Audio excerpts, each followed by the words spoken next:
is the other race. The fourth, though, is the first 2:30 a start time for this one.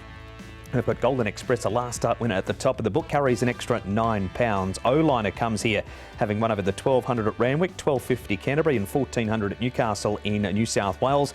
Nakoni County goes up in trip. Naboo Legend has blinkers for the first time. Euro Rocks, he ran second on debut and has had a trial since. Desert Star, he was a 3-length winner at Moe in Victoria on debut, also ran second over the 1400 metres at Flemington. Beato has the blinkers going on. Pulsar Strider has the blinkers going off, and Golden Link's a 3-time winner, but they've all been over 1400 metres, so he has to try and do that over the 1200 metres in this race. Nick, and who shows the most toe? Well, we'll take a look at it now, Mark. Naboo Legend is a horse who did show plenty of speed last time. He's drawn gate number 3, so expect him to go forward. Matthew Poon on board as well, claiming a couple blinkers going on, so there's a bit of intent there, I think, with a possible lead scenario. Naboo Legend, Pulsar Strider and Valiant Elegance, two horses that I don't think will be far away. The latter has drawn gate number 1, and the newcomer O-Liner is quite an interesting runner. He's drawn gate number 8, but he might just also try and press forward and get into a good spot, Paul. Yeah, he'd been racing forward when he raced in Australia under the name O President. Tongue Tie goes on, and his trials he's been forward as well, but just a little bit of a tricky draw. Now, Pulsar Strider led last start because blinkers went on him, but the blinkers come off now. So I think, and he sort of faded out a little bit last time. So I think obviously it didn't work, the blinkers, so they've taken them off, and he might just try and take a sit as well. Golden Express, who's the likely favourite, should get a perfect run. And that is a perfect way to launch into our interview from the speed map to Golden Express rider with Nick. It is Zach Burton.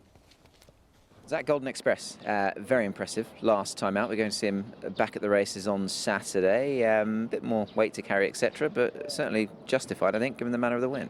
Yeah, he certainly showed early on that he had some ability, and then it was just a matter of trying to work out what distance suited him best and possibly the best way to ride him as well. And he's got a bit of a high cruising speed. He can get on the bit a little bit, so in some of the races when they backed it off, he did a little bit too much and then wasn't quite as effective. And he drew a couple of average gates as well, which didn't help. But last time he finally got into a race where he just had the right gate, the right run, the right tempo, and he was obviously impressive. But he's a horse that I'd prefer to have a genuinely run race with to help him. So hopefully we can get that again. There's a little bit of speed in the race, might well help you, of course. Recent trial for him, that was on a rain-affected all-weather, obviously certainly not knocked around. Are you happy with the way he came through the trial? He always trials well. Yeah. He's a beautiful mover. He covers a lot of ground, and I thought his trial was good. You're drawn in gate number 6. How does that complicate things in any way, or is that a good place to be? I haven't actually had a good look at the race yet, so I'm not quite sure, but hopefully he can break cleanly. He can be a little bit grubby out the gates at times, but if he can break cleanly and get himself into a nice spot, then it's going to help us. You've ridden one of the opposition, O-Liner, in some trials, a newcomer, I guess. Would you sort of rank him as a bit of a danger, perhaps? He's a chance. He might be improved with the run, but he's certainly got some ability, and he's going to acquit himself well.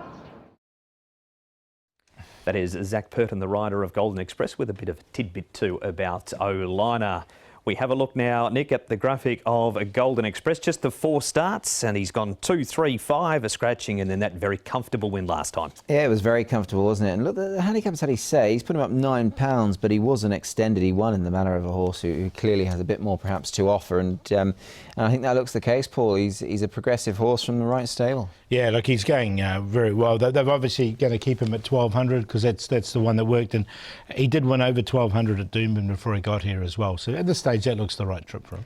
A lot of ticks for a Golden Express. Of the opposition though, Paul, we've got Euro Rocks, whose debut was quite impressive. He didn't quite get the job done, but he did bump into a smart one in Supreme Lucky. He did, didn't he? So look, this form looks quite good coming out of this race. I'm going to include Euro Rocks. I've actually made him the Quinella horse. He's drawn 9, but I think he can settle just in behind the pace, and if he gets that little bit of cover, which I think he'll get, I think he'll make his presence felt. Yeah, that horse running on down the outside, White Sleeves' Brave Dreams. He's won since, and the horse in the navy and white just knocking up a little bit close to line. That's Magniac, who went close earlier on this week at Happy Valley. So that form's certainly worth something. That sounds really good for Euro Rocks. If you think there is a chance of beating the favourite, it could be him. Victory Moments. Nicky had his first 2 starts over 1,000.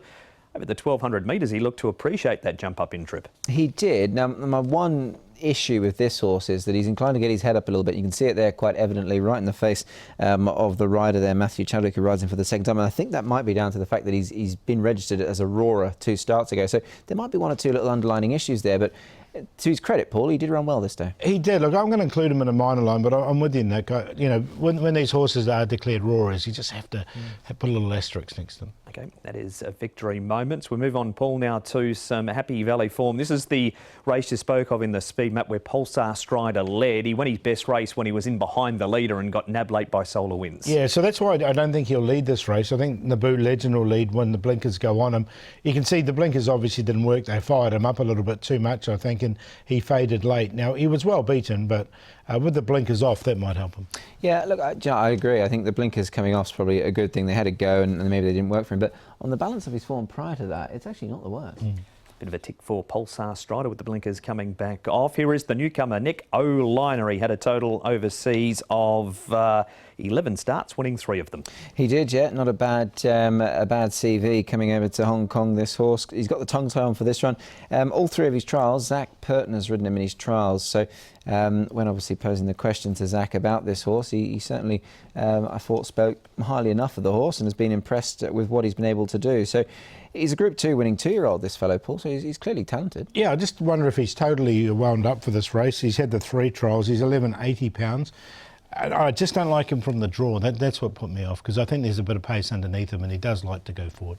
More trials now, Paul, with Naboo Legend. Has that gear change, the blinkers going on. He runs a second in this trial behind Sure Winner, who's a far lower rated horse than what he is. I've included him on a very minor line, just with those blinkers on from a low draw, and he's likely to lead. So he disappointing last time, but prior to that, his form, it hadn't been too bad. No, it hadn't been. Matthew Poon for David Hayes, 0 from 14 this season. So the booking's probably a little bit off-putting, no detriment, of course, to Matthew. And look, the good draw, the blinkers, there's a bit happening there. And on the pick of his form, you could give him an each-way chance. That is Naboo Legend. Finally, Nick, we head to the Happy Valley Trials. This is Desert Star, another newcomer to Hong Kong for David Hayes. He's had the 4 trials and run 3rd in all of them. Yeah, he's a son of the all-conquering Deep Field, so we know how well they go, and this horse clearly does go well because he managed to win on debut at Moe and then backed it up with a good run at Flemington. I didn't mind this trial, Paul. He's rallied late and he's hit the line strong. Yeah, he pushed out a little bit, but as you say, he responded and he was in front a couple of 50 metres or so outside after the line. 3 trials to get him ready, 1,084.